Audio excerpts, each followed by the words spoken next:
नमस्कार साथियों, एक बार फिर मैं दीपंकर समझदार चार्टर्ड अकाउंटेंट, आपका दोस्त और बिजनेस ग्रोथ एसोसिएट, आपको क्रॉस फॉर्मूला बताने वाला हूं आज कि अगर आप अकाउंटिंग के प्रोफेशन में हो या फिर किसी भी कंसल्टेंसी के प्रोफेशन में हो तो किस तरीके से आप जबरदस्त काम कर सकते हो और सक्सेस पा सकते हो। नॉर्मल किसी अकाउंटेंट या नॉर्मल कंसल्टेंट से ऊपर उठकर ज्यादा से ज्यादा पैसे कैसे कमा सकते हो, आज मैं आपको बताने वाला हूं। सबसे पहला क्रॉस का सी का मतलब होता है कम्युनिकेशन। जितने भी अकाउंटेंट या कंसल्टेंट रहते हैं ना, उनके अंदर में सबसे बड़ी कमी जो रहती है, जिसके कारण उनको अप्रिशिएट नहीं किया जाता या फिर यही कमी अगर दूर कर दी जाए तो जबरदस्त अप्रिसिएशन मिलता है, वो है कम्युनिकेशन। इसका मतलब ये हुआ कि अगर आपने कोई काम लिया है तो उसके पूरे स्टेप्स आप सामने वाले को बताएं और बताने के बाद में उसको लिस्ट, चेकलिस्ट और जो टाइम लगने वाला है वो टाइम भी आप बताइए। कौन कौन से जगह पे आपको इंफॉर्मेशन की जरूरत होगी, कौन से इंफॉर्मेशन की जरूरत होगी, कैसे काम होने वाला है और इसमें फाइनली आप क्या सामने वाले को प्रोवाइड करने वाले और किस समय आपको भी पैसे की जरूरत होगी और वो पैसे आपको चाहिए ही चाहिए। अगर आप उसका बाइफर्केशन भी दे सकते हो तो ये कंप्लीट कम्युनिकेशन हो जाता है और ये कम्युनिकेशन बहुत ज्यादा इंपॉर्टेंट है, राइट। दूसरा आर का मतलब होता है रिपोर्टिंग। अगर आप रिपोर्टिंग नहीं करते हो और खाली बैठ के काम करते रहते हो, जो कि सारे अकाउंटेंट यही काम करते हैं, उनका कहना है कि मैंने सामने वाले को बताया था, वो खाली क्या करते हैं, अपने तरफ से बातों को सामने डाल देते हैं और वो केवल नौकरी टाइप का काम करते हैं। चाहे वो, मैं प्रोफेशन की बात कर रहा हूं, आपका अकाउंटिंग का ही प्रोफेशन है, उसके बाद भी केवल काम करते हो, इसलिए पैसे बहुत कम मिलते हैं क्योंकि जिम्मेदारी कुछ उठाते नहीं है। डायलॉग कुछ भी आप सामने वाले को देकर सिर्फ ये बताना चाहते हो कि मैं अपना काम करके गया, आपको पता चले मत चले मुझे कोई दिक्कत नहीं। लेकिन रिपोर्टिंग अगर आप नहीं करते हो तो आपके काम की कोई वैल्यू नहीं। आप एक नॉर्मल असिस्टेंट या नॉर्मल अकाउंटेंट के जूनियर माने जाओगे। कितना भी बड़ा काम करने का कोशिश कर लो, लेकिन 1 2 3 काम से ज्यादा आप कर नहीं सकते हो। अगर आपके अंदर में क्वालिटी नहीं है तो कम से कम असिस्टेंट ऐसे रखिए जो कि जबरदस्त रिपोर्टिंग का उनका एटीट्यूड होना चाहिए। कुछ भी अगर हो जाए तो तुरंत पता चलना चाहिए क्लाइंट को। हर स्टेप में जब जैसा इंफॉर्मेशन आप देना चाहते हो, रिपोर्टिंग देना चाहते हो, वो सारे रिपोर्टिंग का मॉडल तैयार करिए, रिपोर्टिंग प्रोवाइड करिए। रिपोर्टिंग बहुत ज्यादा इंपॉर्टेंट है। कम्युनिकेशन के साथ में रिपोर्टिंग अगर रहेगी तो क्लाइंट जबरदस्त खुश हो जाता है।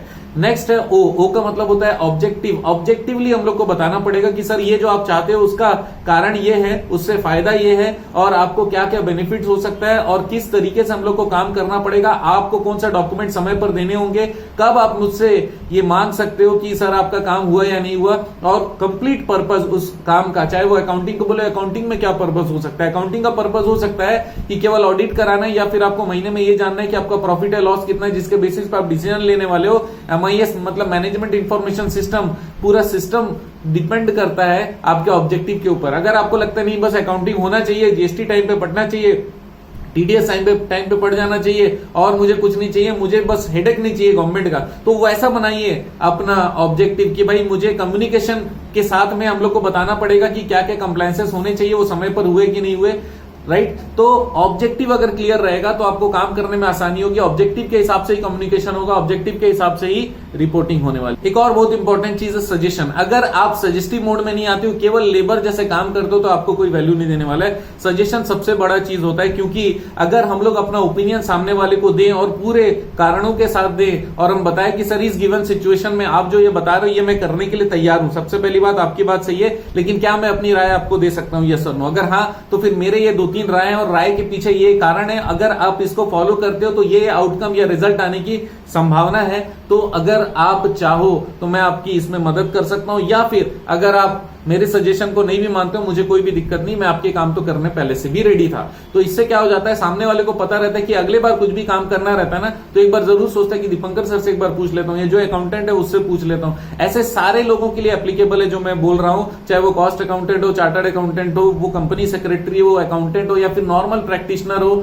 बहुत सारे लोग एडवोकेट्स सारा ये काम करते हैं, लेकिन उसमें सजेशन वाला चीज बहुत मिसिंग रहता है। आपको क्या चाहिए बताओ। अगर वो सामने वाला क्लियर है उसको क्या चाहिए, उसका पैसा तो कंपटीशन में आ गया, लेकिन जैसे ही आप सजेशन मोड में आते हो, कंसल्टेंसी मोड में आते हो, तब आपको ज्यादा फीस मिलने के चांसेस होते हैं और ऑब्वियसली सामने वाले को ज्यादा वैल्यू मिल रहा है, इसी कारण वो ज्यादा फीस दे रहा है। आपका एक्सपर्टाइज और सजेशन बहुत मैटर करता है। एक वर्ड एक्स्ट्रा जोड़ लीजिए मेरे क्रॉस के बाद में, वो है ई मतलब एक्सपर्टाइज। एक्सपर्टाइज आप बनाने का कोशिश करिए। जो भी राय आप दे रहे हो उसका बैकअप रखिए, उसके पीछे कौन सा क्लॉज, कौन सा सेक्शन या कौन से चीज को देखकर आप ये काम कर रहे हो, ये चीज सामने वाले को बताओ। क्योंकि मुझसे अगर कोई कुछ पूछता है तो मैं तुरंत उसका सेक्शन और उसका जानकारी सामने वाले को अपना डायलॉग देने के बाद में फॉरवर्ड कर देता हूं कि सर मैं इसके बेसिस पे आपको बोला हूं, ताकि वो सामने वाले को बोले कि दीपंकर सर ने सजेशन दिया। इतना नहीं बोलेगा वो, ये बोलेगा दीपंकर सर ने बोला और उसका सेक्शन भी दिया, आप ये सेक्शन पढ़ के देख लो। अगर किसी से उसको वेरीफाई कराना है तो भी वेरीफिएबल चीजों को देना हमेशा क्रेडिबिलिटी बढ़ाता है। तो दोस्तों आपकी क्रेडिबिलिटी बढ़ेगी, लोग आपसे कनेक्ट होंगे, आपके रिपोर्टिंग कम्युनिकेशन से खुश होंगे, और दूसरी चीज आपका ये जो आदत है, हैबिट है, ये हैबिट आपको हमेशा जिताएगा और दूसरों से आगे आप हमेशा रहेंगे, ज्यादा पैसे कमाएंगे। आप जानते हैं मेरा मिशन हमेशा आप लोगों की मदद करना। किसी प्रकार की मदद चाहिए प्रोफेशनली तो दिए गए नंबर पे कॉल कर सकते हो। अगर आपको फ्री सजेशन चाहिए तो केवल यूट्यूब में रहिए, मेरे पास में डायरेक्टली रीच आउट करने की जरूरत नहीं, क्योंकि ये सारा जो फैसिलिटी मैं यूट्यूब में देता हूं ये मुफ्त है। आप अपना कमेंट करिए, जब मुझे समय होगा तभी मैं करूंगा। मेरा लायबिलिटी नहीं है कि मैं सारे कमेंट्स का जवाब दूं, लेकिन मैं प्रयास करता हूं कि अपने लिमिटेड टाइम के अंदर में मैं और हमारी टीम कैसे आपकी मदद कर सकते हैं। बने रहेंगे मेरे साथ। आपका दिन जबरदस्त हो, शुभ हो।